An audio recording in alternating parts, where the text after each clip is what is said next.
नमस्कार, मैं हूं नीलू।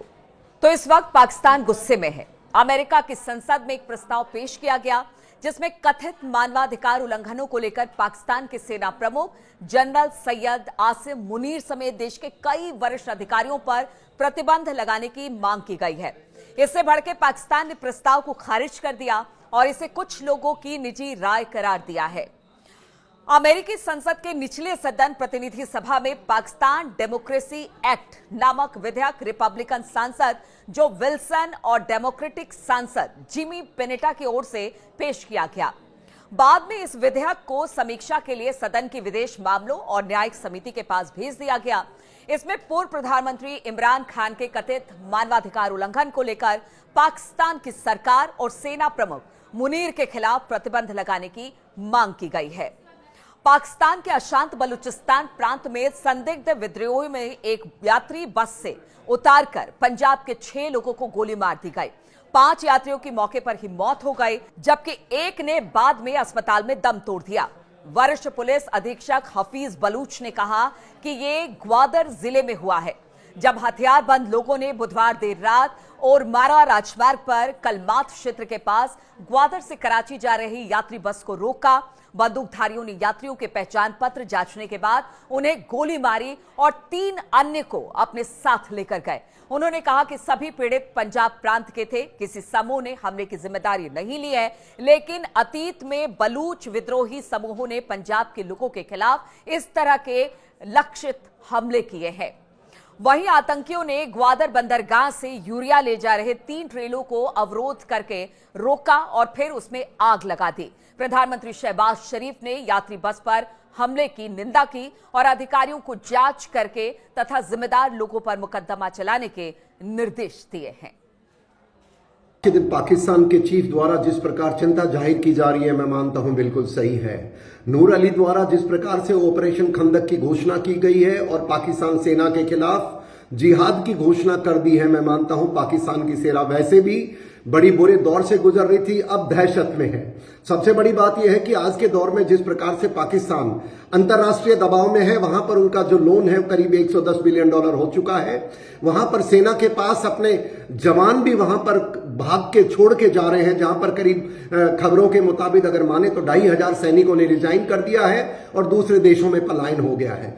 टीपीपी और तालिबान, बीएलए एवं आईसिस खुरसून, ये चारों मिलकर के एक क्वेड बना चुके हैं जो पाकिस्तानी सेना को आए दिन घात लगाकर उनके सैनिकों का बिल्कुल हत्या ही कर रहे हैं। और सबसे बड़ी बात देखिए कि जिस प्रकार से पाकिस्तान के अंदर उनकी आर्थिक स्थिति बेकार हो चुकी है, सेना एक तरह खुद घबराई हुई है और तालिबान ये कह चुका है कि अब हम दुरंत लाइन को नहीं मानते।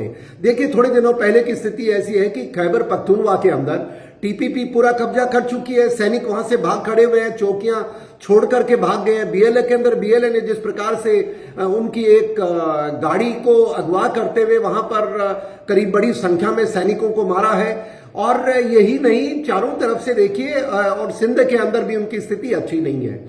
मेरा यह मानना है कि आज के दौर में जिस प्रकार से पाकिस्तान सरकार काम नहीं कर पा रही है और उधर से उनके जो बाकी जो देश हैं जहां से उनके रिश्ते हैं, और तुर्की का भी आज देखिए किस प्रकार से हाल बेहाल हुआ है, तो मैं देख रहा हूं पाकिस्तान के लिए शुभ संकेत नहीं है। और वो जिस प्रकार से अब हर चीज के अंदर भारत का नाम लगाते हैं, मैं मानता हूं उनके नागरिक भी समझ चुके हैं। और अगर सोशल मीडिया की मैं बात मानूं तो जिस प्रकार से पाकिस्तान भारत की शरण में आना चाहता है, पीओजेके के लोग अपने भारत में मिलना चाहते हैं। और देखिए वहां के उनके लोग उनको जिस प्रकार से उन्होंने भारत के खिलाफ उग्रवाद को जन्म दिया था करीब 1990 के दशक में, वो अब आज खुद भुगत रहे हैं, क्योंकि वो भारत के साथ तो उनका कोई आंकड़ा बचा नहीं। भारत मजबूत हो चुका है और वहां उनके नागरिक ये मानते हैं कि अब जो पीओजेके के हैं वो खुद कह रहे हैं कि भारत हमें आजाद कराओ। मैं मानता हूं वो दिन दूर नहीं है। और जिस प्रकार से पाकिस्तान सेना के अंदर पंजाब और दूसरे इलाकों के जो पश्तून हैं उनके अंदर आपस में गुट बन चुके हैं, तो वो दिन दूर नहीं है जहां पर पाकिस्तान के टुकड़े होने तय हैं। बड़ा दुर्भाग्यपूर्ण या सौभाग्य होगा, मैं ये इस पे चर्चा नहीं करना चाहूंगा, पर यस, बलूचिस लिबरेशन आर्मी ने अपना पूरा हिसाब किताब बराबर कर लिया है, पाकिस्तान सेना को भगा दिया है। टीपीपी ने खैबर पख्तूनख्वा से भगवा दिया है, तालिबान कहते हैं कि हम दुरंत लाइन को मानते नहीं है, और इस स्थिति के अंदर ये क्लियर है कि देश के टुकड़े होने तय हैं। और पीओजेके के लिए मैं मानता हूं हमारे लिए खुशखबरी है कि बिना लड़ाई लड़े हमें हमारा पीओजेके के हमारे नागरिक हमारे अंदर मिलना चाहते हैं, और पाकिस्तान की सेना जब टुकड़े हो जाएंगे तो मैं मानता हूं ये एक हमारे लिए एक अच्छी खबर है। पर देखिए, सबसे बड़ी बुरी बात यह कि एक सबक लेना पड़ेगा, जो लोग आतंकवाद को जन्म देते हैं, आतंकवाद को किसी भी रूप में समर्थन करते हैं, याद रखें एक न एक दिन वो खुद को आपको डसेगा। ये वो जहरीला सांप है जो ये प्रत्यक्ष किम प्रमाणन हो चुका है, और यहां पर पाकिस्तान के लिए बड़ी बुरी स्थिति चल रही है। मैं तो उम्मीद करता हूं जितने जल्दी पाकिस्तान के टुकड़े हों, और जिस प्रकार से कुछ लोग कह रहे वहां मिलिट्री रूल आएगा, मैं नहीं मानता। मौजूदा ट्रंप के आने के बाद जिस प्रकार से साफ संकेत भारत के समर्थन में अंतर्राष्ट्रीय छवि उभर के आई है, जहां कह दिया गया है कि बांग्लादेश को मोदी जी आप संभालें, और पाकिस्तान के लिए भी बिल्कुल साफ साफ संकेत हो चुके हैं। और मैं मानता हूं इस बदले हुए परिप्रेक्ष्य में पाकिस्तान और पाकिस्तान ने जिनको समर्थन दिया था वो पाकिस्तान को ही काट खाएंगे, ऐसा मेरा मानना है।